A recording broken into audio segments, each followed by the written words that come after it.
এসেছে বলে প্রমাণ দিবে আপনার কবরে থেকে, এরকম কোন মানুষ পাবেন না। কিন্তু নবী মুহাম্মদুর রাসূলুল্লাহ আমাকে আপনাকে, নবী নিজের উম্মতিকে কতই না বেশি ভালোবাসেন, আপনার কবরে কেউ আসবেন না আপনার সাহস বাড়ানোর জন্য। নবী মুহাম্মদুর রাসূলুল্লাহ আপনার কবরে সাহস বাড়ানোর জন্য তাশরীফ আনায়ন করবেন। নবী কত বেশি ভালোবাসছেন। তো যেই নবী এত ভালোবাসা দিচ্ছেন, আমরা কি দিলাম বিনিময়ে? নবীকে ভালোবাসতে হবে বিনিময়ে। আমরা এটা দিতে পারিনি। নবীর যদি ভালোবাসাই না থাকে তাহলে ঈমানদার হতে পারবে না। আজকের এই জলসা, আজকের এই অনুষ্ঠান ইসালে সওয়াবকে কেন্দ্র করে। আমি ইসালে সওয়াবটা কি এই বিষয়ে দু চারটি কথা আপনাদের বলবো। এর সঠিক পদ্ধতি কি এটাও আপনাকে জানাবো।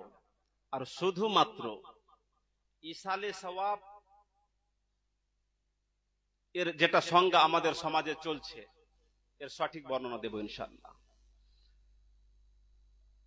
ইসালে সওয়াব মানে হচ্ছে সওয়াব পৌঁছানো। মানুষে বলে কি বড় চলিসা করেছে অমুকে, কেউ বলে অমুক নিজের বাপের মায়ের জন্য চলিসা খুব বড় করতে পারেনি, ছোট চলিসা করেছে। বড় চলিসা কাকে বলে, ছোট চলিসা কাকে বলে, এর সংজ্ঞা আপনার জানা আছে? চল্লিশা মানে হলো 40তম দিনে, মৃত ব্যক্তির 40 দিনের দিন সওয়াবের কাজ করে পৌঁছিয়ে দেওয়ার নাম হলো চলিসা। এই চলিসার প্রমাণ আছে কি নাই, চলিসা কেউ করেছে কি করেনি?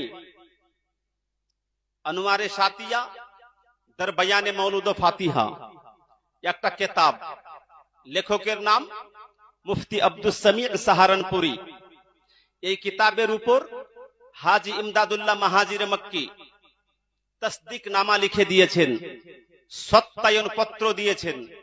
আর এই হাজী ইমদাদুল্লাহ মাহাজির মক্কি একে পীর হিসাবে দেওবন্দীদের গুরু আশরাফ আলী থানভী মান্যতা দিয়েছেন, কাসিম নানতবী মান্যতা দিয়েছেন, রশিদ আহমদ গঙ্গোহী মান্যতা দিয়েছেন, খলিল আম্বেঠি মান্যতা দিয়েছেন।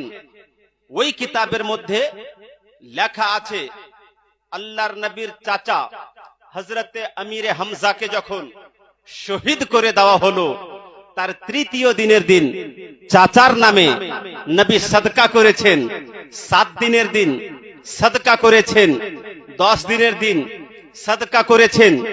3 দিনের দিন যদি সাদকা করা হয় একে তিজা বলা হয়, 7 দিনে যদি করা হয় সাতওয়া বলা হয়, 10 দিনে যদি করা হয় দশওয়া বলা হয়, 20 দিনে যদি করা হয় 20ওয়া বলা হয়, 40 দিনে যদি করা হয় চলিসা বলা হয়, 6 মাস অন্তরে অন্তরে যদি করে শেষমাহি বলা হয়, বছর বছরে যদি করে সেটাকে বাৎসরিক বলা হয়।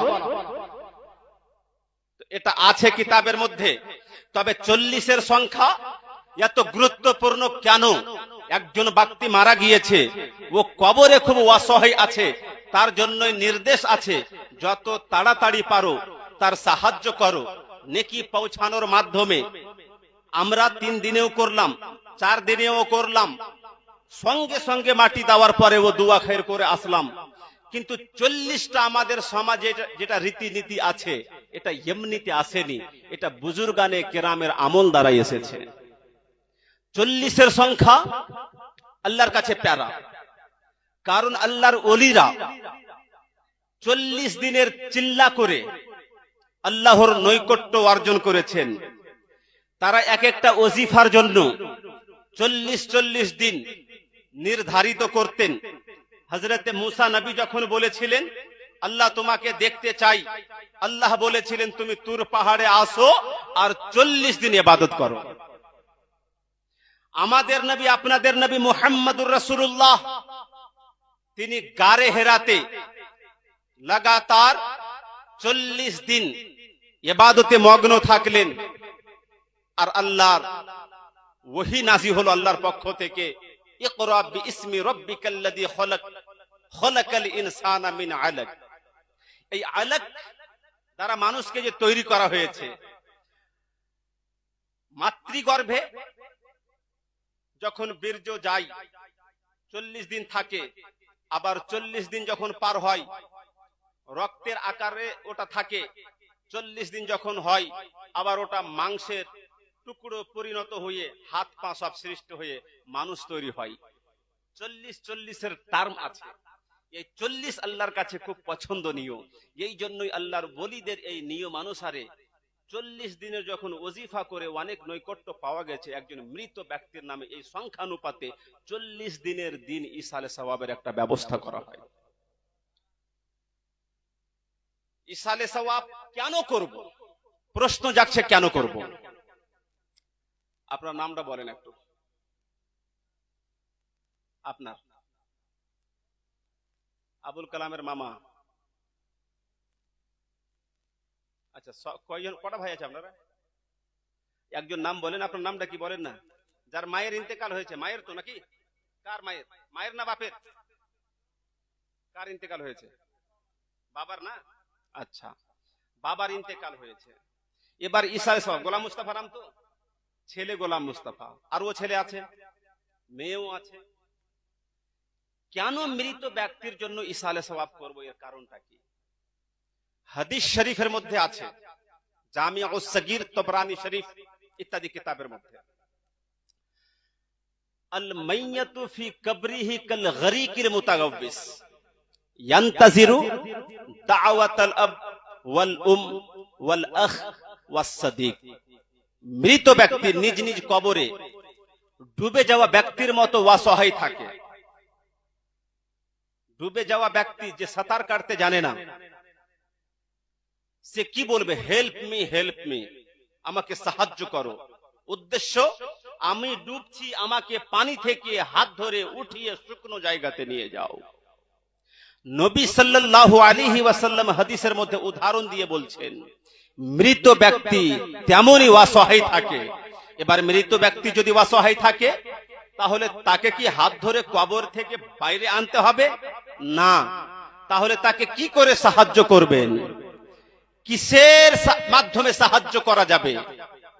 নবী পাক সাল্লাল্লাহু আলাইহি ওয়াসাল্লাম বলছেন, এই মৃত ব্যক্তি কবরে অসহায় থাকে, তাকে সাহায্য করতে হবে কিসের মাধ্যমে? যেই জিনিসের সাহায্য ও চাইছে, যার অপেক্ষায় কবরে আছে। হাদিসের ভাষায় বলা হয়েছে ইয়ান্তাজিরু, আশাম্বিত অবস্থায় থাকে, অপেক্ষামান থাকে। কিসের অপেক্ষায় থাকে? দাওয়াতান, দোয়া পাওয়ার। নবী নাম নিয়ে বলছেন, যদি বাপ মারা যায়, বেটার পক্ষ থেকে দোয়া পাওয়ার অপেক্ষায় থাকবে। বেটা যদি ইন্তেকাল করে, বাপের পক্ষ থেকে দোয়া পাওয়ার অপেক্ষায় থাকবে, মায়ের পক্ষ থেকে দোয়া পাওয়ার অপেক্ষায় থাকবে। ওয়াসসাদিক কথাটা এসেছে, সাদিক মানে হচ্ছে বন্ধু।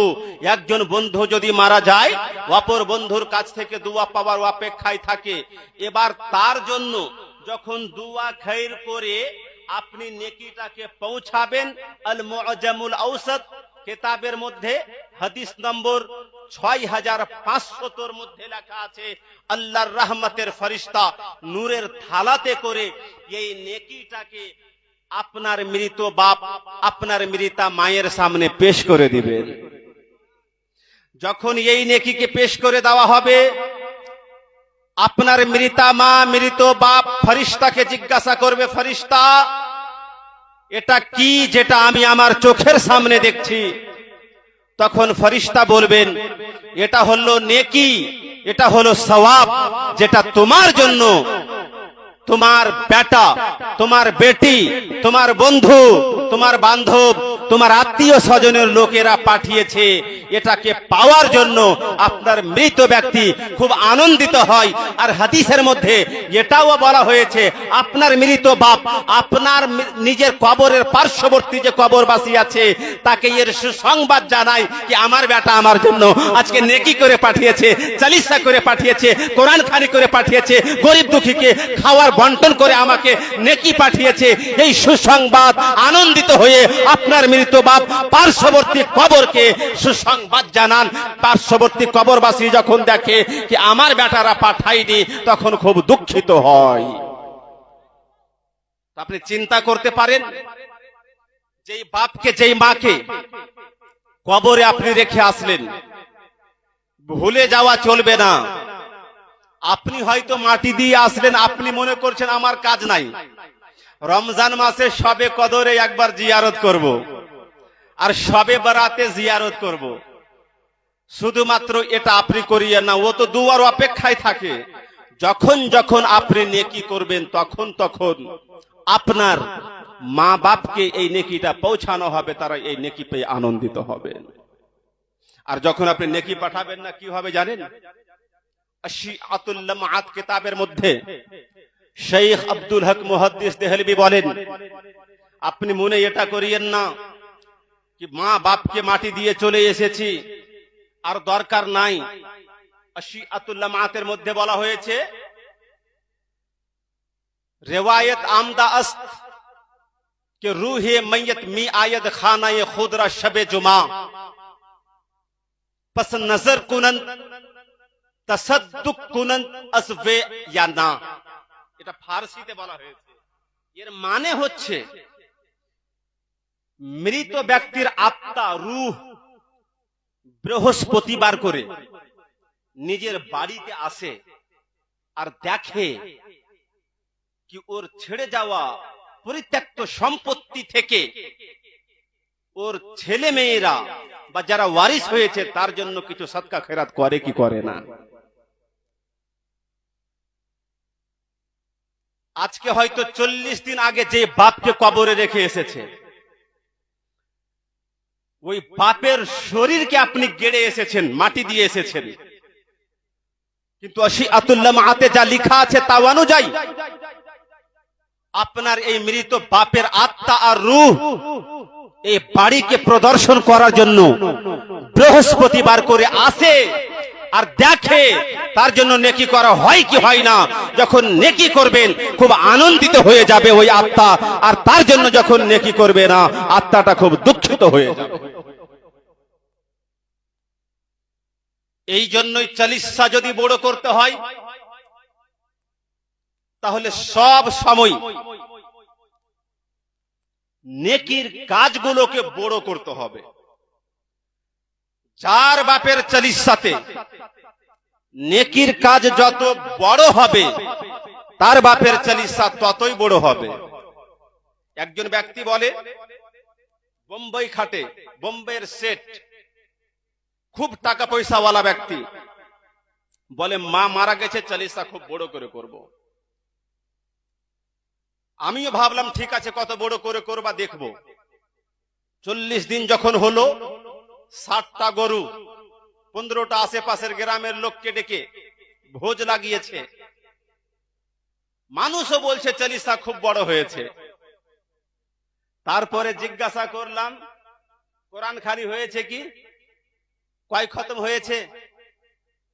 বলে 2-3টা তালিবে ইলমকে ডেকেছিলাম, একটা খতম হয়তো হবে না।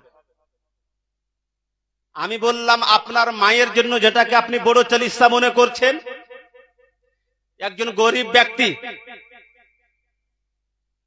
7 খতম মায়ের নামে কোরআন পড়েছে,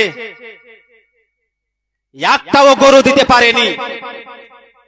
25 থেকে 30 কেজি মাংস কিনে এনে ফাতিহার আয়োজন করেছে। ওই গরিব যে মাত্র 30 কেজি মাংস এনে ফাতিহার আয়োজন করেছে, কিন্তু মায়ের নামে 7 খতম কোরআনের আয়োজন করেছে। ওর মায়ের চালিসা হলো বড়, আর তোমার মায়ের নামে 1 খতম কোরআন হয়নি।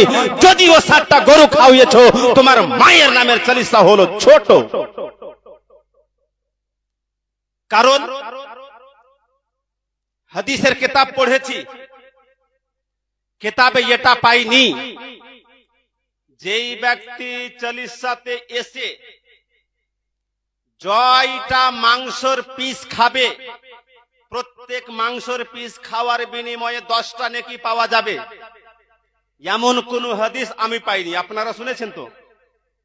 কিন্তু তিরমিজি শরীফ হাদিস নম্বর 2229 মান ক্বারা হারফাম মিন কিতাবিল্লাহি তাআলা ফালাহু হাসানা ওয়াল হাসানা বিআশরি আমসালিহা ওয়ালা আকুল আলিফ লাম মিম হারফুন ওয়ালাকিন আলিফ हरफुन व लाम हरफुन व मीम हरफुन। हदीस की मोहब्बत में बोल दीजिए सुभान अल्लाह।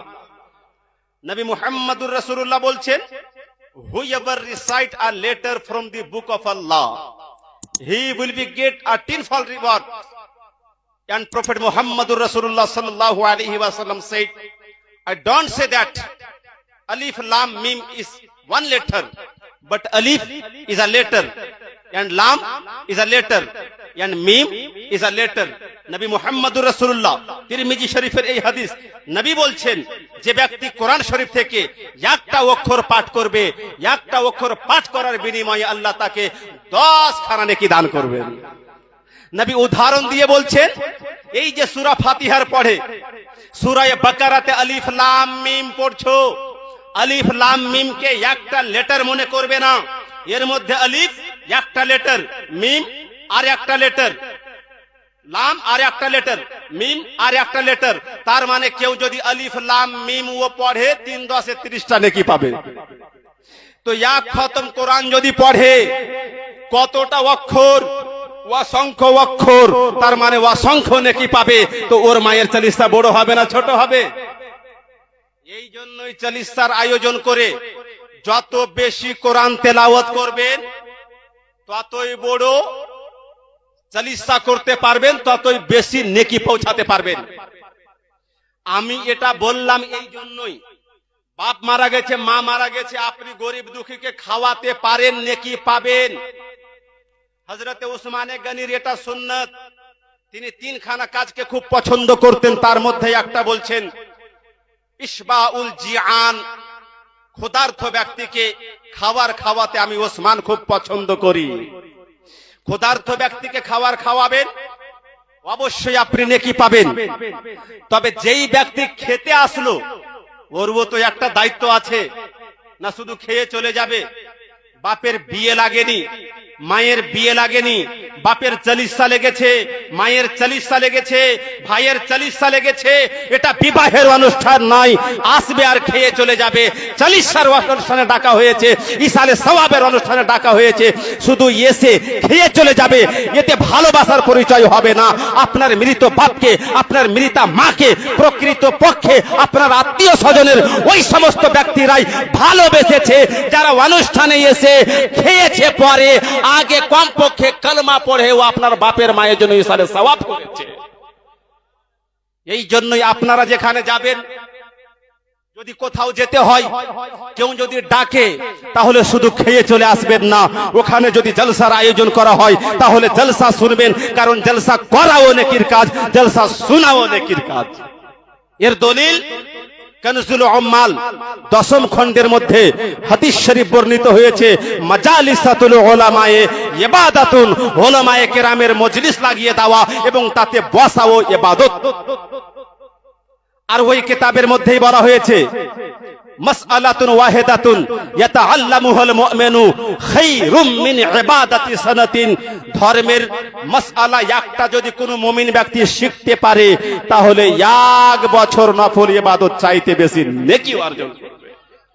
এবার জলসার আয়োজন করে দিয়ে জলসাতে সবাই যদি থাকে, এক একটা করে মাসলা যদি শিখতে পারে, 1 বছর নফল ইবাদতের মতো নেকি। 100টা মানুষ 100টা মাসআলা যদি শিখে তাহলে 100 বছর নফল ইবাদতের মতো নেকি। আর ওই জলসাতেই যদি বলে আল্লাহ আজকে যার নামে ইসালে সওয়াবের জলসার মাহফিল লাগানো হয়েছে, আমরা যে 100 বছর নফল ইবাদতের মতো নেকি অর্জন করেছি, আল্লাহ আমাদের পক্ষ থেকে এই নেকিটা এই মৃত ব্যক্তির নামে বকশিয়ে দিলাম। এটা যদি করে যায় তাহলে চালিসা বড় হবে। এই জন্যই আমি আমার মাদ্রাসার পাশে আজগবি নাম শুনেছেন তো, ওই গ্রামগুলোতে সিস্টেম ছিল না, অনেকটা বাড়িতে সিস্টেমটা করেছি, চালু হয়েছে, খুব ভালো হয়েছে। আমি বলেছি রাত্রের জলসাতে যখন লোক থাকে না তাহলে জলসাকে আপনি দিনে করেন। আর ঠিক মাদ্রাসাতে ক্লাস শেষ হওয়া মাত্রই ছাত্রদের জটা চেয়েছে কোরআন খানির জন্য পাঠিয়ে দিলাম। 11টা বাজলো, 11টা থেকে শুরু করে 12টা পর্যন্ত বা কোনো জায়গাতে 11:30 পর্যন্ত আধা ঘন্টা মসজিদের ইমাম বলল, তারপরে 11:30 থেকে শুরু করে 1টা পর্যন্ত 1.5 ঘন্টা আমি বক্তব্য রাখলাম। যত মেহমান আসার ছিল সবাই এসে দেখছে এখানে খালি প্লেট সাজানো নাই, এখানে কিছু শোনার জন্য বসার জায়গা করা আছে।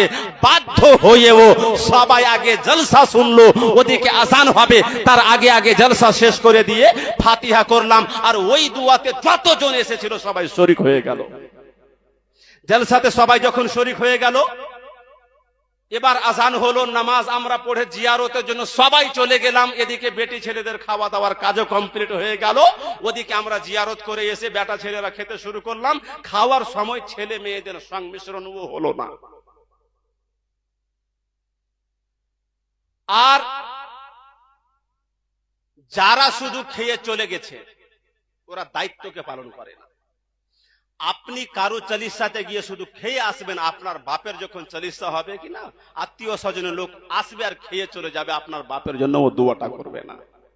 মাহফিলটা কেন লাগিয়েছি এর একটা কারণ, অসংখ্য লোক যখন একটা জামায়াত করবে, মাজমাউজ জাওয়াইদ একটা হাদিসের সুবিখ্যাত কিতাবের নাম, ওই কিতাবের মধ্যে বর্ণিত হয়েছে দলবদ্ধ ভাবে যখন মুসলমানেরা দোয়া করে তো এমন দোয়াকে আল্লাহ কবুল করে নেন, বান্দাকে খালি হাত ফেরান না।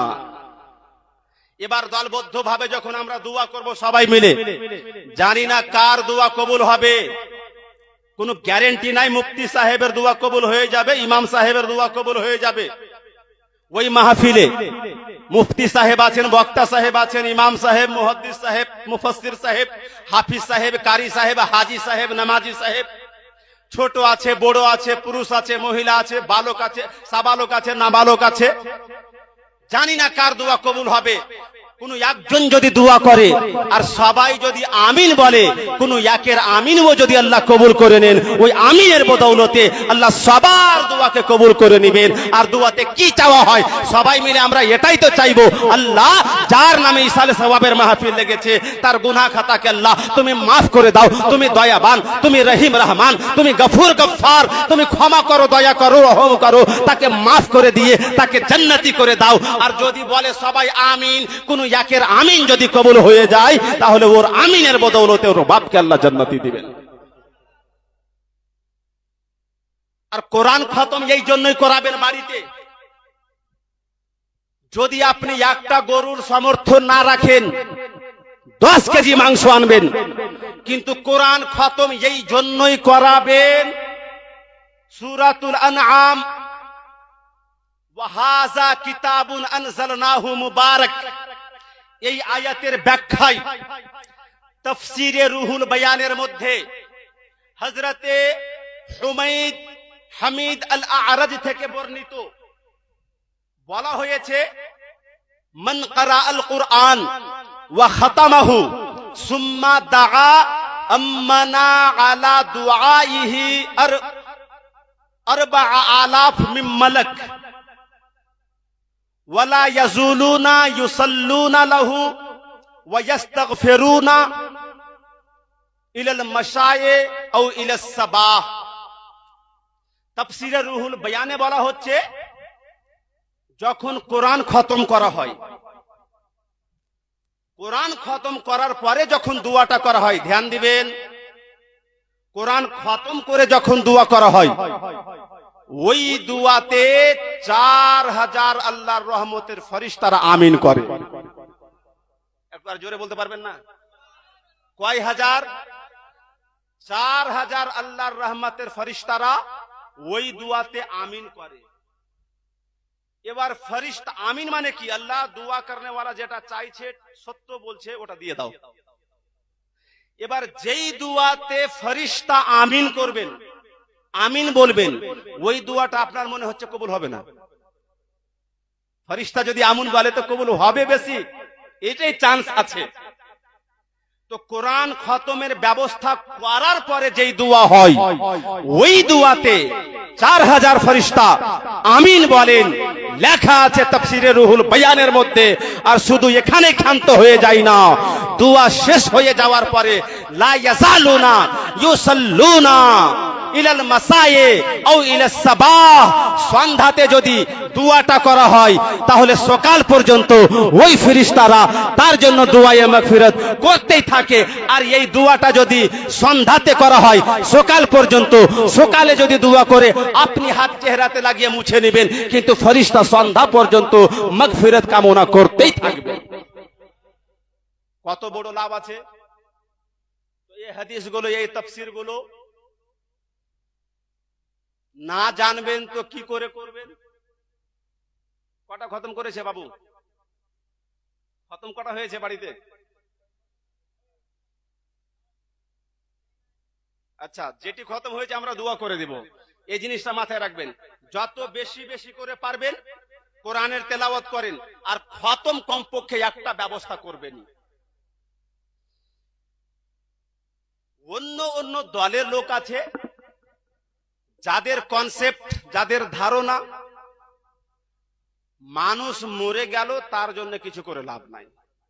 আর আমি এতক্ষণ যা কিছু বললাম তা থেকে বুঝতে পারছি মরা মানুষের জন্য কিছু করলে অনেক লাভ আছে। এবার আমরা সরাসরি দুটা সহি কিতাব থেকে দলিল নিয়ে নিব। এগুলোকে বলে এই জন্যই রাখবো যেন আমাদের যে আমল আছে এর উপর আমাদের দৃঢ়তা কায়েম থাকে। নচেত অন্য কেউ বলবে কি মানুষ মরে গেল, মরা মানুষের সব শেষ হয়ে গেল, দলিল হিসাবে আপনাকে মিশকাত শরীফের একটা হাদিস শোনাবে, ইজা মাতাল ইনসান ইনকাতা আনহু আমালুহু, মানুষ যখন মারা যায় তার সব আমল শেষ হয়ে যায়। সব আমল শেষ হয়ে যায় মানে মানুষটা মারা গেল, নামাজ পড়তে পারবে না, রোজা রাখতে পারবে না, হজ চাইলেও করতে পারবে না, যাকাত চাইলেও দিতে পারবে না।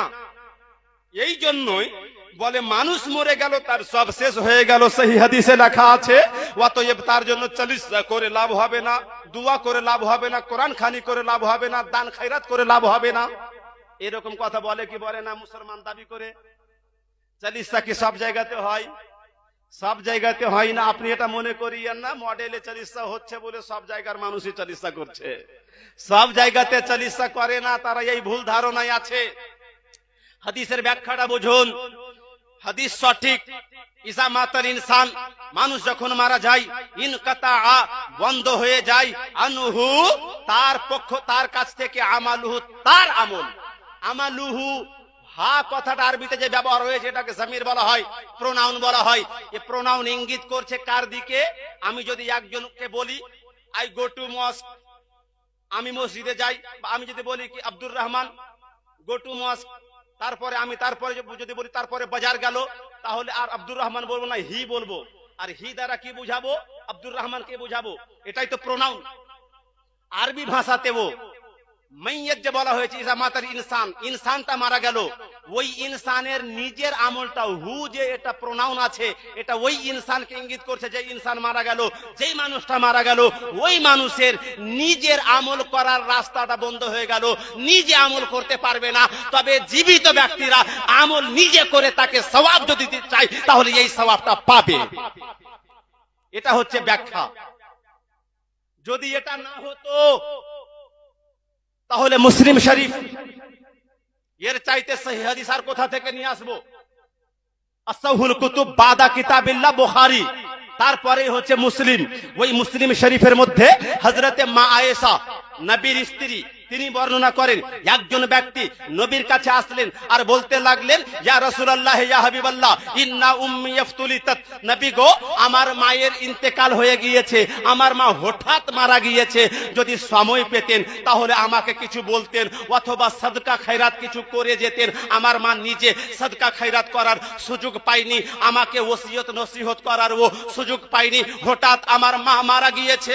তো ইয়া রাসূলুল্লাহ ইয়া হাবিবাল্লাহ আমার মায়ের জন্য আমি যদি সাদকা করি, ইনতাসাদদাকতু আনহা, আমার মায়ের পক্ষ থেকে আমি বেটা হয়ে যদি সাদকা করি, আফালাহা আজরুন, নবী গো আমার মা কবরে সওয়াব পাবে কি পাবে না?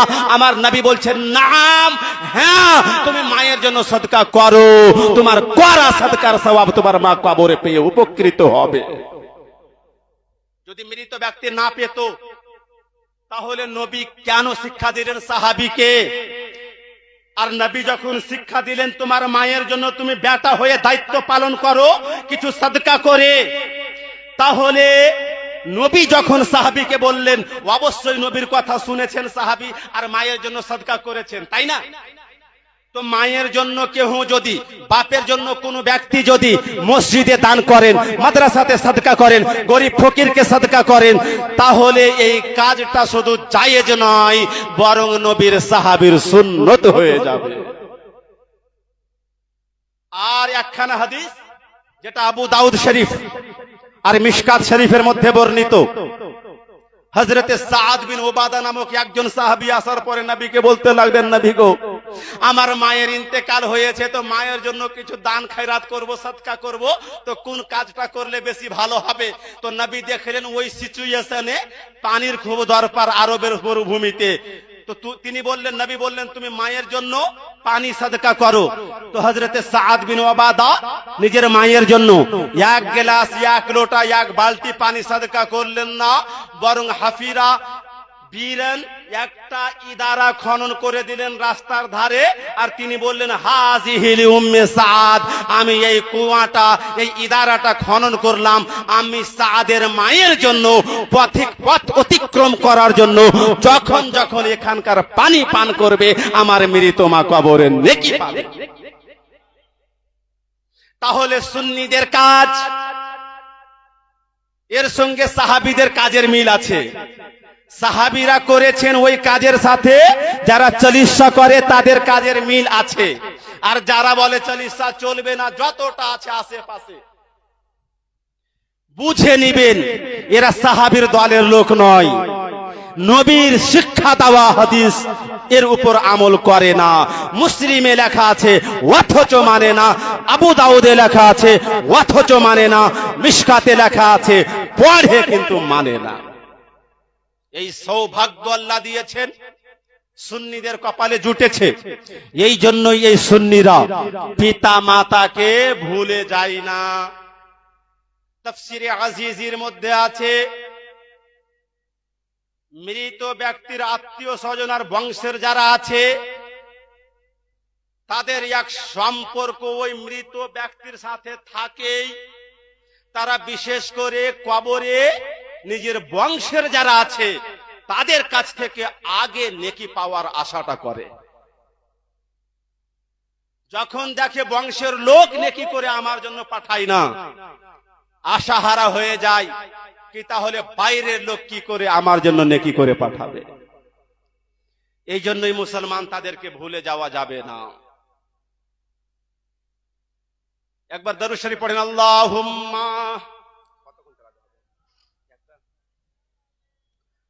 মৌলানা মুহাম্মদ ওয়ালা আলে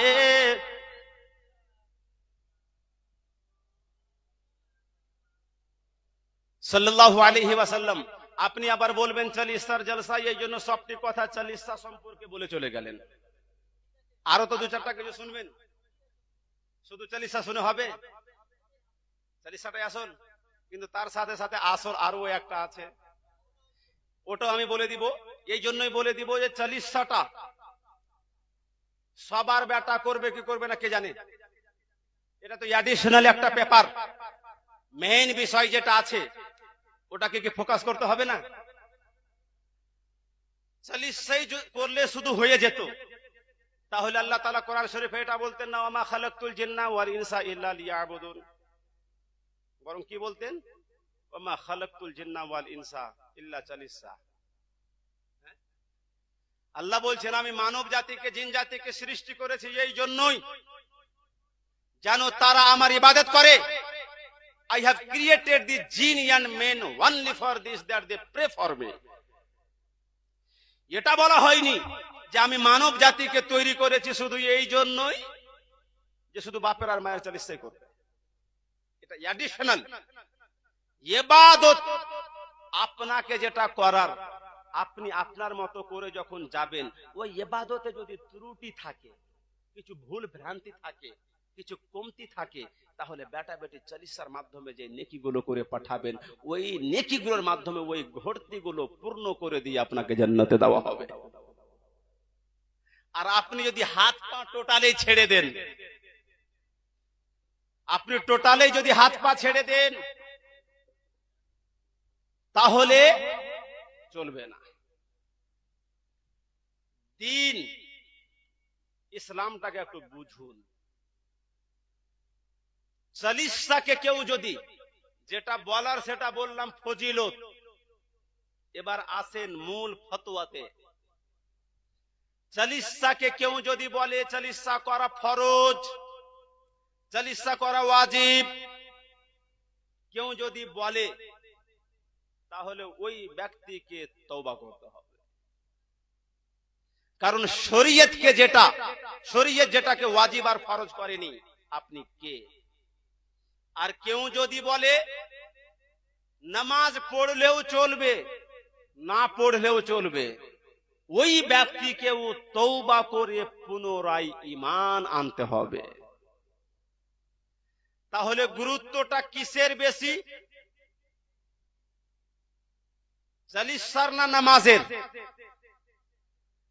বাপের মায়ের চালিসা সবাই আমরা করি, সবাই নামাজ কেন পড়ি না? নামাজ পড়তে লজ্জা লাগে না সময় পাওয়া যায় না? কোনটা? যদি আপনি বলেন নামাজ যদি পড়ি তো লজ্জা লাগছে, তো এই কাজ করতে নবীকে তো লজ্জা লাগলো না। আরে নবী হয়ে নামাজ ছাড়েননি, নামাজ পড়েছেন। আর নবী বলছেন আমার যেই উম্মতি নামাজ পড়বে আমার চোখ ঠান্ডা করে দিবে সে। জুইলাত কুররাতু আইনি ফিস সালাত। এই নামাজের গুরুত্বটা আমরা ভুলিয়ে ফেলেছি কি ফেলিনি? আমি তো এক জায়গার খবর এত দূর পর্যন্ত পেয়েছি, বলে নামাজ পড়ো জি, বলেন আমরা যে পীর সাহেবের হাতে হাত দিয়ে মুরিদ হয়েছি, বাইয়াত করেছি, যদি নামাজ পড়তে হয় তাহলে মুরিদ হয়ে লাভ কি হলো? আপনারা বোধহয় এরকম কথা শুনেননি। আল্লাহ করে না শুনতে হোক আপনাদের, ওগুলো দূরেই থাকুক। তো দুনিয়াতে এই রকম মানুষও জন্মগ্রহণ করেছে, বসবাস করছে এই আল্লাহর ধরতিতে।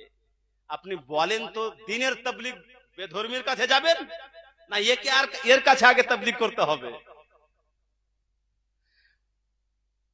বলে নামাজ যদি পড়তেই হয় তাহলে বাইআত গ্রহণ করে লাভ কি হলো?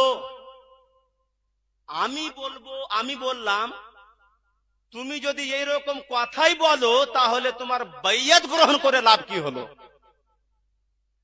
কারণ এই কথা যদি কেউ বলে তাহলে সরাসরি কাফির, ঈমান তার শেষ হয়ে যাবে। বাইআত গ্রহণ করার জন্য আল্লাহ যেটাকে বলেছেন ফরজ, ওটার দরকার নাই। যার কাছে বাইআত গ্রহণ করবেন তারও দরকার আছে এই নামাজের। নামাজের ব্যাপারে আল্লাহ তাবারক ওয়া তাআলা এতবার যে বলেছেন আকিমুস সালাত আকিমুস সালাত, এক তাফসীরের কিতাব বললাম তো বলে ডাইরেক্ট আর ইনডাইরেক্ট বিভিন্ন মাধ্যমে কমবেশ যদি দেখা যায় তো 700 বারের মতো আল্লাহ বলছেন নামাজ পড়ো। এ তো ডাইরেক্ট 80-82 বার। কত ইম্পর্টেন্স নামাজের।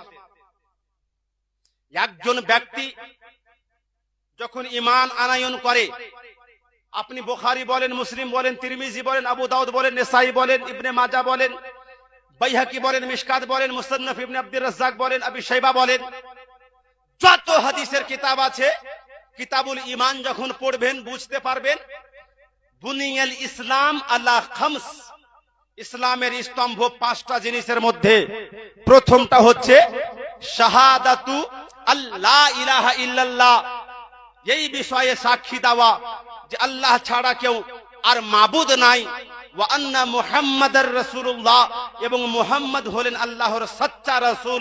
এই বলে যখন ঈমান আনায়ন করবে তারপরে দ্বিতীয় নম্বরে আমল যেটা হচ্ছে 5 নম্বরের, সেটা হচ্ছে ইকামুস সালাত, নামাজ কায়েম করা।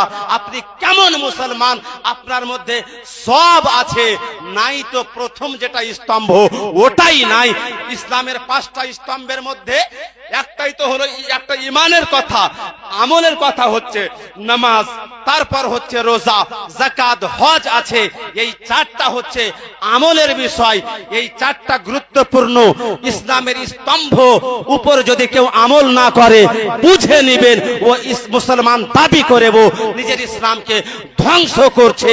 এই জন্যই তো হাদিস শরীফে বলাও হয়েছে, মান তারাকা সালাত, যে ব্যক্তি নামাজকে ছড়লো, হাদামা দিন, সে নিজের দিন, ধর্ম, ইসলামটাকে ধ্বংস করে দিল। তো মুসলমান হয়ে ধর্মটাকে ধ্বংস করে দিচ্ছি, এদিকে কেন আমাদের মাথা যায় না? আপনি মাসলা শুনুন, চালিসা করলে বাপের লাভ তো আছেই, কিন্তু হাসরের ময়দান যখন হবে, হাসরের ময়দানে এটা জিজ্ঞাসা করাই হবে না। গ্যারেন্টি দিচ্ছি আপনাকে, গ্যারেন্টি। কোন আলিম, কোন মুফতি এটাকে কাটতে পারবে না, যেটা আমি বলতে যাচ্ছি আপনাকে। হাসরের ময়দানে এটা জিজ্ঞাসা করা হবে না, এই অমুক, তোর বাপ মারা গেছিল, দুটা গরু কেন কাটনি, ভোজ কেন লাগাওনি, এটা জিজ্ঞাসা করা হবে না। তবে হাদিস শরীফের মধ্যে এসেছে, আউয়ালু মা ইউহাসাবু বিহিল আবদু ইয়াউমাল কিয়ামা মিন আমালিহি আস-সালাত। হাসরের ময়দানে বান্দার কাছ থেকে তার আমল সমূহের মধ্যে সর্বপ্রথম যেই আমলের হিসাব নেওয়া হবে সেটা নামাজ। আল্লাহ জিজ্ঞাসা করবে, বান্দা, এই অমুক, তুমি নামাজ কেন পড়োনি? আছে এদিকে ধ্যান। বাপের জন্য আপনি যদি চালিসা করতে চান, ইসালে সওয়াব করতে চান, তাহলে নামাজি হয়ে যান। কারু বেটা, এটাও আমি চ্যালেঞ্জ করছি, কেউ কাটতে পারবে না, কারু বেটা যদি নামাজি হয়ে যায় 5 ওয়াক্তের, আর কারু বেটা বেনামাজি হয়ে 7টা গরু কেটে, 36টা গরু কেটে, 36টা গ্রামকে যদি খাওয়ায়, তার বাপের চালিসা অত বড় করতে পারবে না। কারু বেটা 5 ওয়াক্তের নামাজি হওয়ার মাধ্যমে নিজের বাপ মায়ের জন্য যত বড় সওয়াব আর চালিসা আর ইসালে সওয়াব করতে পারবে। কারণ নামাজ এমন এক পদ্ধতি, এমন এক ইবাদত, এমন এক সিস্টেম ইসলামের মধ্যে, যেই নামাজ পড়তে গেলেই যখন যখন নামাজ পড়বে, অটোমেটিক নামাজের মাধ্যমে নিজের পিতা মাতার জন্য ইসালে সওয়াব হয়ে যাবে। আপনি বলবেন কেমন করে আর কয়বার? আপনি যখন নামাজ পড়েন, শেষ বৈঠকে আসেন, আত্তাহিয়াত পড়েন, দরুদ ইব্রাহিমি পড়েন, তারপরে কি সালাম ফিরিয়ে দেন? না, আত্তাহিয়াত যখন পড়বেন, তো আত্তাহিয়াতের মধ্যে আসসালামু আলাইকা আইয়ুহান নবী বলে আল্লাহ বলছেন আমার নবীকে স্পেশালি সালাম করো এখানে। তারপরে দরুদ ইব্রাহিমের মাধ্যমে ইব্রাহিম এবং তার বংশধর, তার সাথে সাথে আমার হাবিব মুহাম্মদ এবং তার বংশধরের উপর দরুদ পাঠাও, বরকত কামনা করো। নামাজ শেষ করবো আল্লাহ? না, এখন ও নামাজ শেষ করতে হবে না, দুআয়ে মাসুরা পড়তে হবে।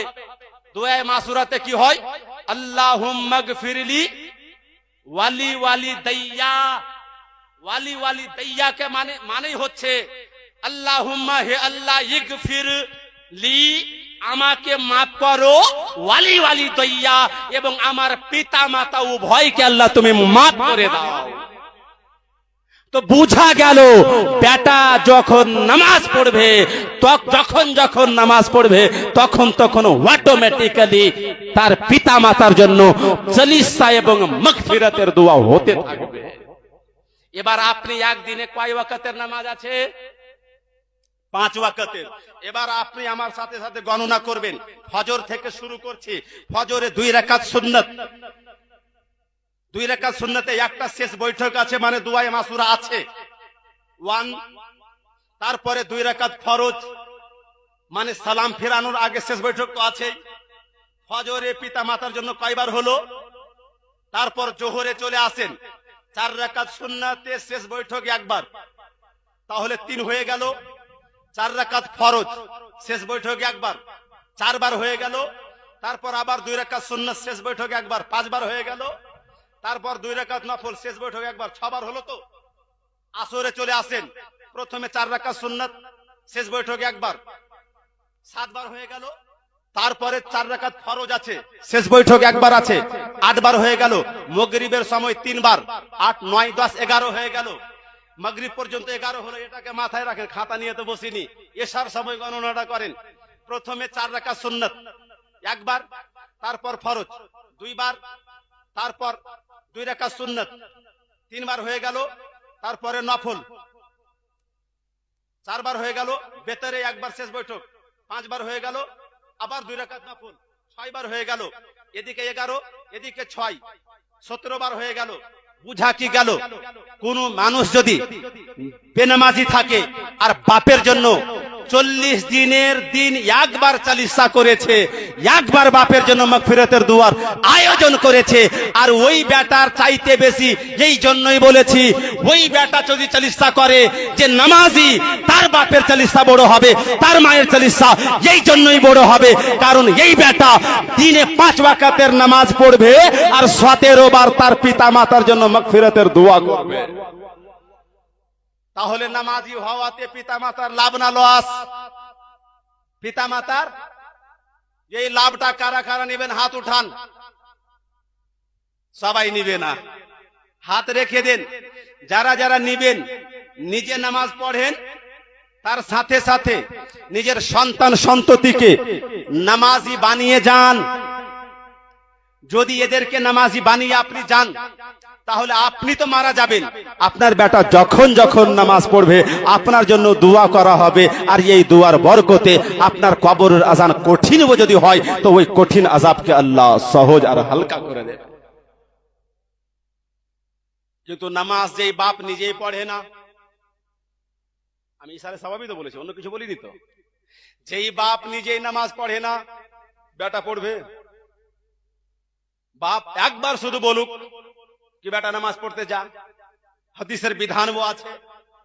বেটা 7 বছরের হবে, তাকে নামাজের নির্দেশ দাও, সাবালক হয়ে যাবে, যখন যাবে না মারো, ফজরেবুহু, মেরে মেরে পাঠাও মসজিদে, যাও নামাজ পড়তে। মারতে পারবেন আপনি? আপনি তো নিজেই পড়েন না। আপনি শুক্রবারে দেখবেন, শুক্রবারে বেশি বেশি লোক হয়তো একটা ছোট্ট বাচ্চা বাপের সাথে মসজিদে শুক্রবারে যেতে চাই। কেন যেতে চাই? বাপ অনেক সময় বলে, আরে তোরা হইচই করছিস মসজিদে, এই জন্য যাস না। বলে না যাবই, আপনি বাধা দিচ্ছেন, অথচ ও জিদ করছে যাওয়ার জন্য। কেন আপনি তাকে বারণ করছেন, অথচ ও যেতে চাইছে আপনাকে দেখে? অতএব যার বেটা বেনামাজি, বেটার দোষ পরে, বাপের দোষ আগে। কেন? ওই বেটা যখন ছোট্ট ছিল, আপনি শুক্রবারে গেছেন, আপনাকে দেখে আপনার পিছনে পিছনে আপনার হাত ধরে ও শুক্রবারে যাচ্ছে, আপনি 5 ওয়াক্তে গিয়ে থাকতেন, তো আপনার বেটা 5 ওয়াক্তে আপনার সঙ্গে সঙ্গে গিয়ে 5 ওয়াক্তের নামাজি হয়ে, আপনি জাননি, এই জন্য আপনার বেটা যায় না। সমাজে সবাই চাই মন্দ দূরীভূত হোক, সমাজ থেকে জেনা দূরীভূত হোক, সুদ দূরীভূত হোক, অন্যায় অত্যাচার জুলুম দূরীভূত হোক, ন্যায় সমাজে আসুক, ইসলামিক সমাজ গড়ুক, সবাই কিন্তু এটা চাই। যত রকমের মার পিট, ডাকাতি, গুন্ডাগর্দি, চোরি চামারি আছে, যত রকমের বেহায়াই আছে, এই সব বেহায়াই আর পাপ মুক্ত সমাজ যদি আপনারা গড়তে চান, তো এর নুসখা আল্লাহর কোরআন দিয়েছে, ওর উপর আপনাকে আমল করতে হবে। ইন্নাস সালাতা তানহা আনিল ফাহশায়ে ওয়াল মুনকার, নামাজি হয়ে যাও। আল্লাহ বলছেন নিশ্চয় নামাজ মানুষকে বেহায়াই, গুনাহ থেকে, পাপ থেকে, যত রকমের আছে, নামাজ নামাজিকে বাঁচিয়ে রাখে। নামাজি যদি মানুষ হতে পারে তাহলে ও গুনাহগার হবে না। আপনারা বলবেন কি আমরা তো দেখেছি অনেক নামাজিকে নামাজ পড়ে এত বড় বড় পাপ করে, বলতে লজ্জা লাগে না এরকম? তো আপনি বলবেন তাহলে কোরআন ভুল। কোরআন বলছে নামাজ বেহায়াই থেকে, গুনাহ থেকে নামাজিকে বাঁচাই, কিন্তু আমরা দেখছি নামাজি কই বাঁচছে না, তো নামাজ পড়ছে, সুদের কারোবারও করছে, নামাজ পড়ছে, মিথ্যাও বলছে। তো এই রকম নামাজিকে নামাজ বাঁচাবে? নামাজ তো বাঁচাতে চাইছে, নামাজি বাঁচছে না, কারণ প্রকৃত পক্ষে যেমন নামাজ পড়ার তেমন নামাজ পড়ছে না। একজন ব্যক্তি আল্লাহু আকবার বলে নিয়ত করেছে, হাত বেঁধেছে, সূরা পড়ছে, মার্কেট ঘুরছে, যখন সিজদাতে গেছে প্ল্যানিং করছে কি সিজদা থেকে উঠে সালাম ফিরিয়ে যাব, আর ওই সুদের হিসাবটা করছে সিজদাতে। কোথায় কি চুরি করবে প্ল্যানিং করছে সিজদাতে। দেখতে মনে হচ্ছে নামাজি, প্রকৃত পক্ষে এ নামাজি নয়। নামাজি যদি হতে হয়, হযরতে আলীকে কোন যুদ্ধ ক্ষেত্রে তীর লাগলো, বের করছেন সাহাবীরা, বলে সহ্য করা যাবে না, খুব ব্যথা করছে। হযরতে আলী বলছেন আমার খুব সহ্য করা অসুবিধা হয়ে যাবে। হযরতে আলী কেমন নামাজ পড়তেন, নিয়ত যখন করেছে নামাজে আছেন, যে বিষাক্ত তীর গেথে গিয়েছে, বের করছে, মাংস সঙ্গে চলে আসছে। নামাজে যখন আলী গেছেন, সাহাবারা তীর বের করে নিয়েছেন, হযরতে আলী টের পর্যন্ত পাননি। কেমন নামাজ! নামাজ যখন পড়বে, কিতাবের মধ্যে তো বর্ণিত হয়েছে, যখন ব্যক্তি সিজদারত অবস্থায় হয় তো আল্লাহর বেশি নিকটবর্তী হয়ে যায়, আল্লাহর জালওয়া সে দেখবে। কিন্তু জালওয়ায়ে খোদা কি করে দেখবে? সিজদাতে আছে মাথা, কিন্তু মন তো দুনিয়া ঘুরছে। এই নামাজের গুরুত্ব মুসলমান এখান থেকে আপনাকে বুঝিয়ে দিব। ইবাদত শরীয়তে অনেক আছে। রোজা এক ইবাদতের নাম, হজ এক ইবাদতের নাম, যাকাত ও ইবাদত আছে। কিন্তু যখন হজের বিধান আল্লাহ দিতে চাইছেন, আল হজ ওয়াল উমরা লিল্লাহ, কোরআনের আয়াত, জিবরিলকে বলছেন জিবরিল যাও মুহাম্মদুর রাসূলুল্লাহকে বিধান দিয়ে জমিনে আসো। রোজার বিধান যখন দিতে চাইলেন আল্লাহ, ইয়া আইয়ুহাল্লাযীনা আমানু কুতিবা আলাইকুমুস সিয়াম কামা কুতিবা আলাল্লাযীনা মিন ক্বাবলিকুম লাআল্লাকুম তাত্তাকুন। আল্লাহ তাবারক ওয়া তাআলা এই বিধান রোজার জমিনে দিয়ে পাঠাচ্ছেন, যাকাতের বিধান জমিনে দিয়ে পাঠাচ্ছেন। কিন্তু নামাজ কত গুরুত্বপূর্ণ ইবাদত, নামাজের বিধান যখন আল্লাহ দিতে চাইলেন তো জিবরিলকে এই জমিনে পাঠাচ্ছেন না, মেরাজের রাতে নবী মুহাম্মদুর রাসূলুল্লাহকে আকাশে ডেকে, লামাকানে ডেকে, আল্লাহ নিজের দরবারে ডেকে নবীর হাতে মেরাজের তোহফা তুলে দিচ্ছেন, নবী এই তোহফা নিয়ে গিয়ে উম্মতিকে দিয়ে দাও। কত গুরুত্বপূর্ণ ইবাদত। বুখারী শরীফ, কাইফা ফরিজাতিস সালাহ ফিল আসরা, মেরাজের রাতে কি করে নামাজ ফরজ করা হয়েছে এই বর্ণনায় বলা হয়েছে। আল্লাহ তাবারক ওয়া তাআলা নবীকে মেরাজের রাতে উম্মতকে তোহফা দেওয়ার জন্য, নবীর উম্মতকে নিজের বান্দাকে তোহফা দেওয়ার জন্য 50 ওয়াক্তের নামাজ দিলেন। নবী মুহাম্মদ ওই নামাজকে নিয়ে আসলেন। রাস্তাতে মুসা নবীর সঙ্গে দেখা, মুসা নবী জিজ্ঞাসা করছেন, পয়গম্বর আল্লাহ আপনার উম্মতিকে তোহফা হিসাবে কি দিয়েছেন, উপহার হিসাবে কি দিয়েছেন?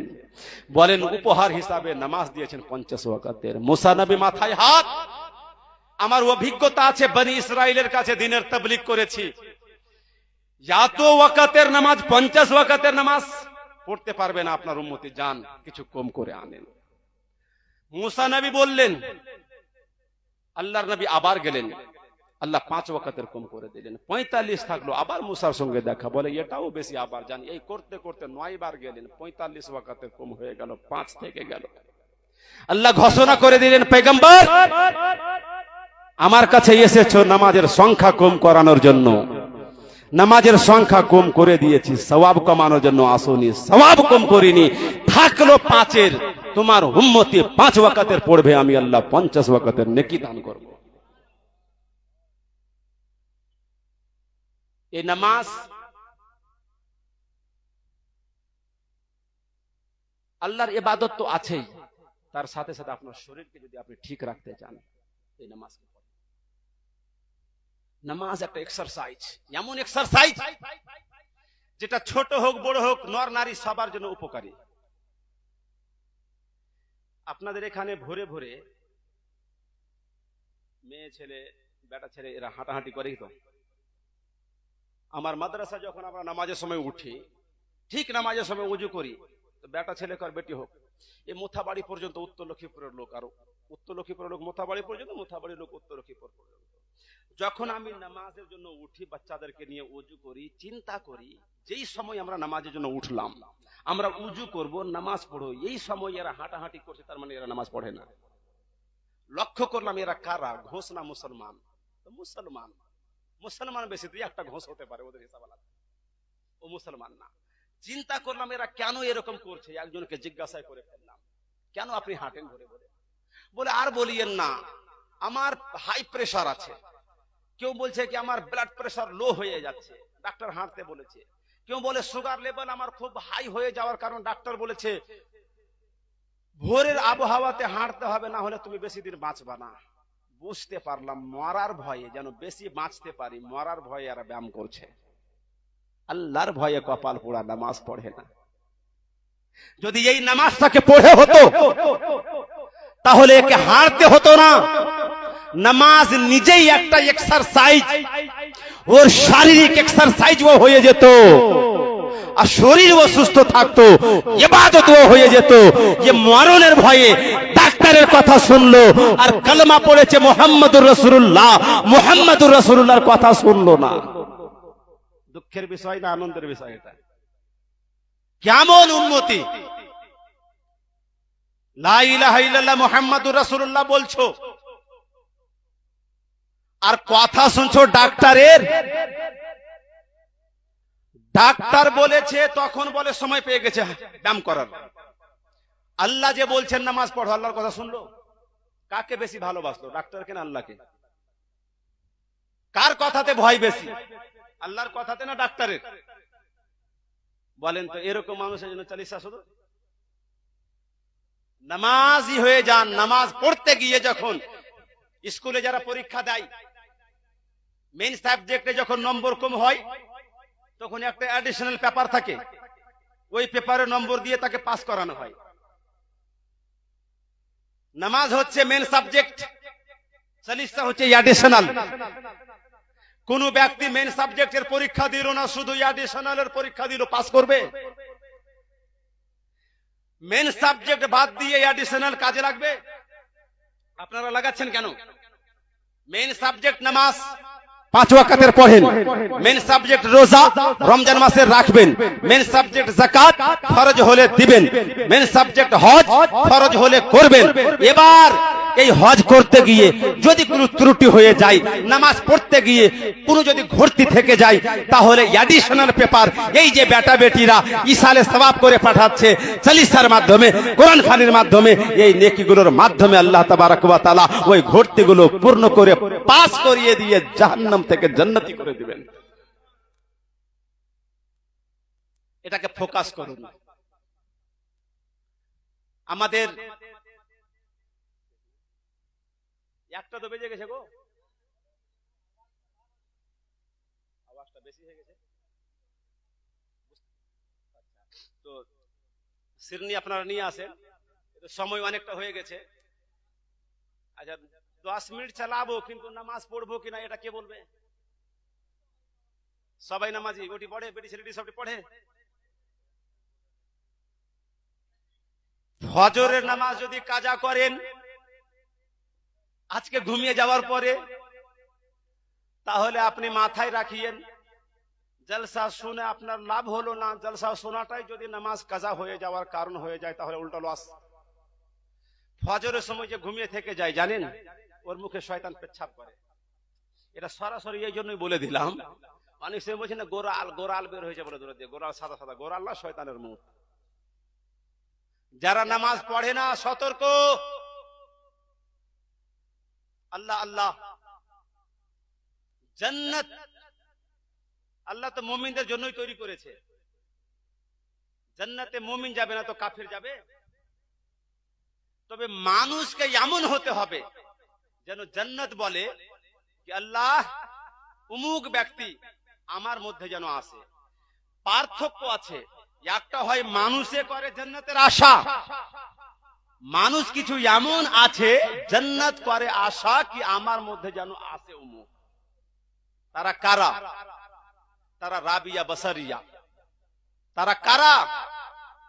সুমাইয়া, হযরত খাদিজা, হযরতে ফাতিমা, হযরতে আয়েশা সিদ্দিকা, এরা এমন তাদের জন্য জান্নাত আশা করে আমার মধ্যে ঢুকুক, জান্নাত গর্বিত হবে।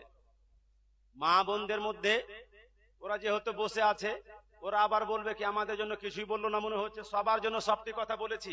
আর বিশেষ করে আমি বলবো, আপনারা যতজন বসে আছেন জান্নাতে যখন যাবেন, জান্নাতের যতটা মহিলা হবে সবার সরদারিনী হবে, সবার মালেকা হবে নবীর বেটি ফাতেমাতুজ জাহরা।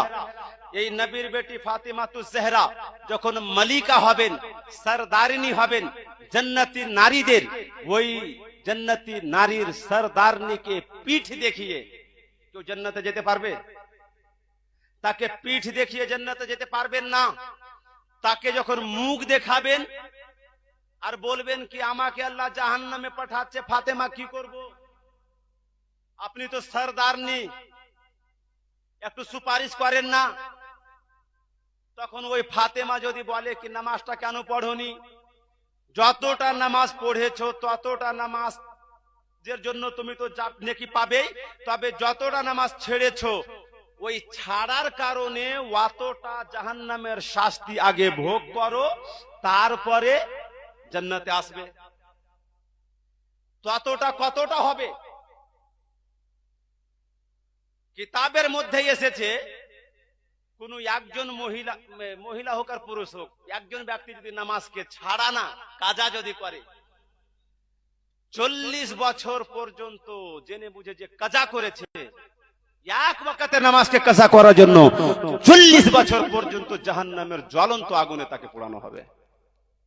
এবার আপনি চিন্তা করেন, দিনে 5 ওয়াক্তের হিসাবটা করেন না, মনে হচ্ছে খুব সহজ কি ইমান তো আছে, একদিন না একদিন জান্নাতি হব, এটা মনে করে নামাজকে যে ছাড়ছেন, তো একদিন না একদিন হব মানে এটা না কি ওই 2-4-5 মিনিট গরম তেলে একটু ফ্রাই করে আবার নেহরে হায়াতে গোসল করিয়ে দিয়ে জান্নাতে প্রবেশ করিয়ে দিবে, তেমন নয়। 2-4-5 মিনিটের খেলা নয়, লম্বা টার্ম শাস্তি ভোগ করতে হবে। এই জন্যই নামাজি হন, নামাজি যদি হন ফাতেমাতুজ জাহরার আশেপাশে ইনশাআল্লাহ আপনারা স্থান পাবেন। ফাতেমার মতো যদি ক্যারেক্টার আপনারা দুনিয়াতে যদি ফলো করতে পারেন, ফাতেমাকে তার আদর্শে আদর্শিত যদি হতে পারেন, তবে এটা হবে। হযরতে ফাতেমাতুজ জাহরার সাথে যদি জান্নাতে যাওয়ার কথা বলি, সবাই বলবে কি যাব। আর নামাজের কথা যদি বলি, ফাতেমা যেমন পড়ে তেমন পড়ো কিনা, মনে হচ্ছে অর্ধেকটাই বলবে পড়ে না। সবটি ফজরের নামাজ ছাড়বে, মাওলানা সাহেব বলছেন যেটা। ফাতেমাতুজ জাহরার কি নিয়ম ছিল জানেন? হযরতে ফাতেমাতুজ জাহরা কেমন নামাজ পড়তেন, সুবহানাল্লাহ সুবহানাল্লাহ। এক কিতাব আমি মুতালা করতে করতে দেখছি যে নবী সাল্লাল্লাহু আলাইহি ওয়াসাল্লাম ফাতেমাতুজ জাহরার বাড়িতে যখনই যেতেন, ক্ষুধার্ত অবস্থাতে থাকলেও মুসাল্লা থেকে দূরে থাকতেন না। মুসাল্লা পাতা আছে তো নবীর বেটিও, চিন্তা করেন, নবীর বেটি কিন্তু নামাজ ছাড়ে না।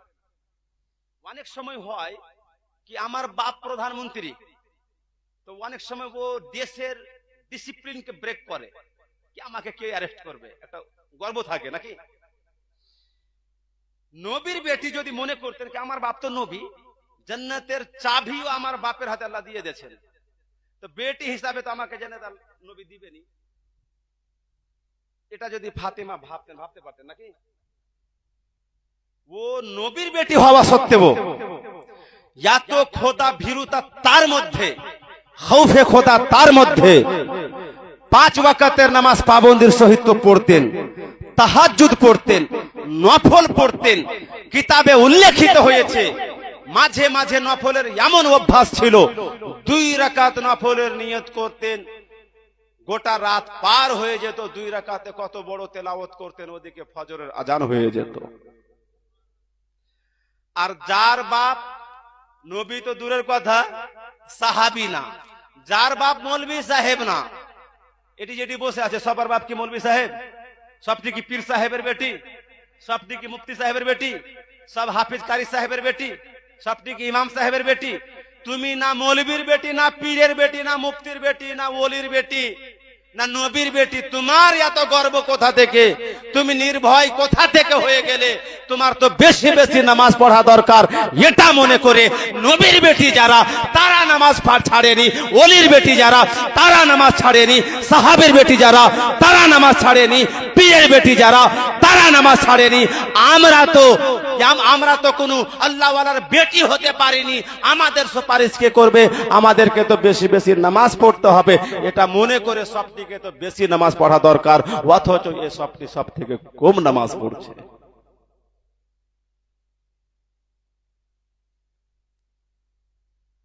একজন ব্যক্তির 40 দিন হচ্ছে সম্ভবত, যতটা বসে আছেন জানি না কাকে আবার কবরস্থ করার পরে আবার এরকমই চালিসা করবে। কেউ বলতে পারবে? কেউ বলতে পারবে? আপনি যদি মনে করেন 100 বছর বাঁচবো, 100 বছর বাচ্চা আপনার গ্রামে এখন আর? একটা উদাহরণ দিচ্ছি, যদি 500 বছরে যদি সময় পেয়ে যেত কিনা, তাহলে মানুষে 400 বছর পর্যন্ত আর গরুর খেত না, মানুষের মাংস খেত। 400 বছর পর্যন্ত যত পারি অন্যায় অত্যাচার করব, শেষে 100 বছর ইবাদত করবো,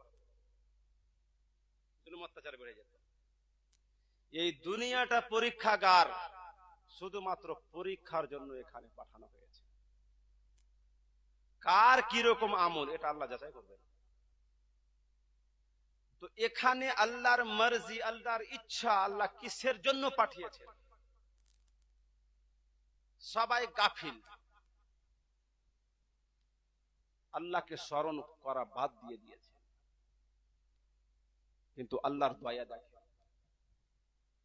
আল্লাহ এত দয়াবান, আপনি আল্লাহর কথা শুনছেন না, গোটা দিন গোটা রাত না নামাজ আছে না দিন আছে, অথচ ওই আল্লাহ আপনাকে জীবন দিয়েছেন। শ্বাসটা নিচ্ছেন তো একবার টানলেন, টানার পরে টেনে থেকে না, যদি বের না হয় বাঁচবেন, আর বের হয়ে থেকে গেল ঢুকলো না, বাঁচবেন? অক্সিজেন। তো আপনি যখন যখন নিঃশ্বাস ছাড়ছেন, ওই ছাড়া নিঃশ্বাস আবার ঢুকছে, মানে আপনাকে নতুন জীবন আল্লাহ দিচ্ছেন। আপনি চিন্তা করেন, কত কোটি বার আপনি দিনে নিঃশ্বাস নিচ্ছেন, ততবার আপনাকে আল্লাহ নতুন জীবন দিচ্ছেন। বিনিময়ে আপনি আল্লাহর কয়টা কথা শুনলেন? একজন বুজুর্গ ব্যক্তিকে জিজ্ঞাসা করা হলো, আল্লাহওয়ালা ব্যক্তিকে, গাছের পাতাগুলো কখন পড়ে যায়? বলে, গাছের পাতাগুলো যখন আল্লাহর জিকির করা বাদ দিয়ে দেয়, আল্লাহকে স্মরণ করা বাদ দিয়ে দেয়, তখন তার মরণ হয়ে যায়, এই জন্য গাছ থেকে পড়ে যায়। কিন্তু এই মানব জাতি আল্লাহকে স্মরণ করা বাদ দিয়ে দিয়েছে, মাসকে মাস বছরকে বছর ইবাদত নাই। অথচ আল্লাহর দয়া দেখেন, 3 টাইমের খাবারও দিচ্ছে, সুখের জীবন যাপনও করছে, তাকে অক্সিজেন দিয়েছেন, তাকে নতুন নতুন জীবন দান করতেই আছে। জিন আর ইনসান ইবাদত তো করে সব, ইউসাব্বিহু লিল্লাহি মা ফিস সামাওয়াতি ওয়াল আরদ, জমিনে আসমানে আল্লাহর যত কিছু আছে। মা আরবিতে এমন একটা কথা, মন নয়, মা মানে যার জ্ঞান বুদ্ধি আছে বা নাই, জীব আছে বা নাই, যেটাকে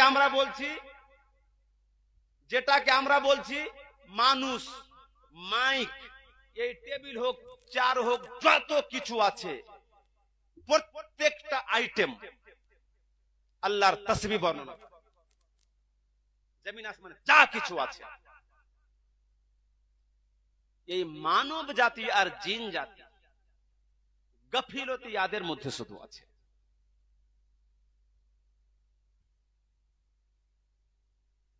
এই গাফিলতিটা এদের মধ্যে থাকার কারণে আল্লাহ স্পেশালি বলছেন, ওয়ামা খালাকতুল জিন্না ওয়াল ইনসা ইল্লা লিয়াবুদুন, মানুষকে আর জিনকে আমি তৈরি করেছি শুধুমাত্র আমার ইবাদতের জন্য। তো ইবাদত করতে হবে, অন্য কিছুর জন্য আপনাকে তৈরি করেনি।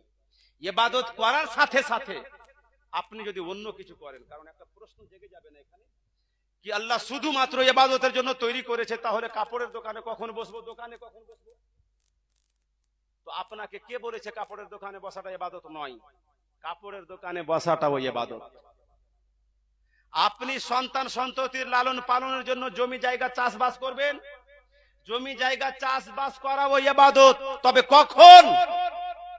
আপনি আল্লাহর এই ফরজ কাজগুলো করার সাথে সাথে, ধরেন আপনি ফজরের নামাজ পড়ে জোহর পর্যন্ত কাজ করলেন, আবার জোহরের নামাজ পড়লেন, আসর পর্যন্ত দোকানে বসলেন, আবার আসর নামাজ পড়ে মাগরিব পর্যন্ত আপনি ওয়াকিং করলেন, আবার আপনি শরীর স্বাস্থ্যকে ভালো রাখার জন্য খাবার দাবারও করছেন। যা যা কাজ করবেন, দোকানে বসেন, ব্যবসা করেন, বাণিজ্য করেন, নামাজ পড়ার মাঝে দুই নামাজের মাঝখানে যেটা আপনি হালাল উপার্জনের জন্য কাজ করবেন, ওই কাজটাও আপনার ইবাদত হয়ে যাবে। এমন কি একজন ব্যক্তি এশার নামাজ পড়ে এই নিয়তে ঘুমিয়েছে কি ফজর পড়বো, তো ওর ঘুমানোটা ওই ইবাদত হয়ে যাবে। আল্লাহ ইবাদতের জন্য যখন তৈরি করেছেন 24 ঘন্টা 24 আওয়ার্স তার ইবাদতে পরিণত করা যাবে। এই ইবাদতের মাধ্যমে ঘুমটাও ইবাদত। আর যেই ব্যক্তি এশার নামাজ ছেড়ে ঘুমিয়ে থাকলো, ফজর ছেড়ে আবার ওর শুধু ঘুম হলো, নামাজ পড়ে ঘুমালো। হাদিসে তো এটাও এসেছে, একজন ব্যক্তি যদি এশারের নামাজের পরে উজু করে ঘুমায় এই নিয়তে কি ফজরের নামাজ পড়বো, ওই রাতে তার যদি মরণ হয় তো আল্লাহ তাকে শহীদদের মর্যাদা দান করবে। চিন্তা করতে পেরেছেন? সব কিছুর জন্য আপনার কাছে কাজ আছে। কাজ কে করে না? সবাই নিজে নিজের কাজ করে। জায়েজ যদি কাজ হয়, এই কাজটাও ইবাদত। তো এই কাজটাকে ইবাদতে পরিণত করতে হবে ফরজ ইবাদত গুলো করার মাধ্যমে। কারণ ফরজ যার নাই, নফল তার দোদুল্যমান, ঝুলন্ত অবস্থায় থাকে। হযরত সাহেব একটা কথা বলছিলেন, একটা মাসআলা, এটা একটু আপনাদেরকে স্মরণ করিয়ে দিচ্ছি, তারপরে একেবারে শেষ বলতে বলেছিলেন। এই জন্যই তল্লাকের একটা মাসআলা, এটাকে জানতে এই জন্যই হবে যে না জানার কারণে দেখা গেল বাচ্চাটাও হয়ে গেছে জারজ, আর হোশ নাই। আর বাচ্চা যখন নাজায়েজ হয়ে যায় তো বড় হওয়ার পরে বাপকে লাতো মারবে, জুলুম অত্যাচারও করবে। ইদানিং একটা নিয়ম সমাজে বিভিন্ন জায়গাতে চালু হয়ে গিয়েছে, কোন মেয়ে যখন কারো কাছে সংসার করতে চাই না, অন্য কোথাও সংসার করবে, তো স্বামী যখন তল্লাক দেয় না, কোর্টে গিয়ে, মালদা কোর্টে গিয়ে তল্লাক করিয়ে নিয়ে অন্য জায়গাতে বিবাহ করে নাই। এইরকম বিবাহ যদি কেউ করে, শরীয়তের আইনে এটা বিবাহ হবেই না, কারণ তল্লাক হয়নি। হাদিস শরীফে নবী বলছেন, আপনি হয়তো মনে করছেন কি জজ সাহেব, কোর্ট সাহেব তল্লাক দিল তো তল্লাক হয়ে গেল, এটা আপনি মনে করেছেন, কিন্তু নবী কি বলছেন? আত-তাল্লাক লিমান আখাযা বিস-সাক। আর হাদিস শরীফের মধ্যে বলা হচ্ছে বিয়াদিহি উকদাতুন নিকাহ, কোরআনেও বর্ণিত, যে যে স্বামী হবে সে তাল্লাকের মালিক। কোর্টের জজ মেয়েটার স্বামী নয়, কোর্টের উকিল মেয়েটার স্বামী নয়। অতএব কোর্টের উকিল আর জজ যদি তল্লাক দিয়ে দেয় তো এটা তল্লাক হবে না, আর স্ত্রী নিজে যদি বলে কি তল্লাক দিল স্বামীকে, তো এটাও তল্লাক হবে না। এই জন্যই সংসার করার ইচ্ছা যদি না থাকে, জুলুম অত্যাচারও যদি করে, তল্লাক নিতে হবে। আর তল্লাক যদি না দেয় তাহলে ইসলামিক কোর্ট আছে, মুফতি সাহেবদের কাছে যাবে, ফতোয়ার মাধ্যমে, ফিসকে নেকার মাধ্যমে বিবাহ ভঙ্গ করতে হবে। তো এটা মুফতিদের পরামর্শে করতে হবে, ইসলামিক কোর্টের মাধ্যমে করতে হবে। এ ভারতীয় কোর্ট তো কোরআন হিসাবে চলে না, ভারতীয় কোর্টে ভারতের সংবিধান চলে, ইসলামের সংবিধান চলে। এই জন্য এই বিষয়টাকে মাথায় রাখতে হবে। তার সাথে সাথে এটাকেও মাথা রাখতে হবে, কিছু কিছু মানুষ আছে লুকিয়ে লুকিয়ে যখন তল্লাক দিয়ে দেয় তো মনে করে কি এই তল্লাকটা মডল জানতে পারেনি, সরদার জানতে পারেনি, তৃতীয় কেউ শুনতে পারেনি, মুফতি সাহেব জানতে পারেনি, তো আমাদের জায়েজ হবে, তল্লাক হবে না। কেউ যদি স্ত্রীর কানে কানে বলে তোকে 1 তাল্লাক 2 তাল্লাক 3 তাল্লাক, ঘুমানোর সময় কানে কানেও যদি বলে তবুও তল্লাক হয়ে যায়, বিবাহ ভঙ্গ হয়ে যায়। তার সঙ্গে যদি চলাফেরা করে তাহলে জেনা হবে, হারাম হবে, আর বাচ্চা যদি হয় তাহলে নাজায়েজ হবে। তো তল্লাক যদি কেউ দিয়েও থাকে, লুকিয়ে থাকে, এই মাসআলাটাকে জানতে হবে, না হয় পরবর্তী ভবিষ্যৎই খারাপ হয়ে যাবে, বাচ্চাও খারাপ হয়ে যাবে। তো এই ভুলগুলোকে, এটা অনেক সময় মানুষ এটা বলে কি মুফতি জানেনি, আবার অনেক সময় হয় কি তল্লাক দিয়ে দেওয়ার পরে বলে কি ওর কাছে স্বীকার করবা না, মিথ্যা কসম খেয়ে নেবে। অনেককে দেখেছি স্বীকার করেনি, মিথ্যা কসম খাওয়ার কারণে কত রকমের রোগ এসে, কেউ প্যারালাইসিস হয়ে কি কি রোগে একেবারে দুনিয়াতে আল্লাহ অনেক সময় আযাব দিয়ে দেয়। তো ইসলাম গুলোকে বুঝেন, ইসলামটাকে বুঝেন, মাসাইল গুলোকে বুঝেন। অনেক সময় আমাদের উলামায়ে কেরাম বলতেন এই জন্যই কি বিয়ে যদি কেউ করতে চায় তাহলে ওকে বিবাহের মাসলা কি আছে, স্বামী স্ত্রীর একে অপরের হক কি আছে, তালাকের মাসআলা কি আছে, এটা আগে শিখুক, তারপর তার বিয়ে দিতে হবে। আল্লাহ তাবারক ওয়া তাআলা শরীয়তের যত আইন সমূহ আছে আমাদের আমল করার তৌফিক দান করুক। যা কিছু বললাম আল্লাহ তাবারক ওয়া তাআলা কবুল করুক, সবাইকে আমল করার তৌফিক দান করুক। ওয়া আখিরু দাওয়ানা আলহামদুলিল্লাহি রাব্বিল আলামিন। আসসালামু আলাইকুম ওয়া রাহমাতুল্লাহি ওয়া বারাকাতুহু।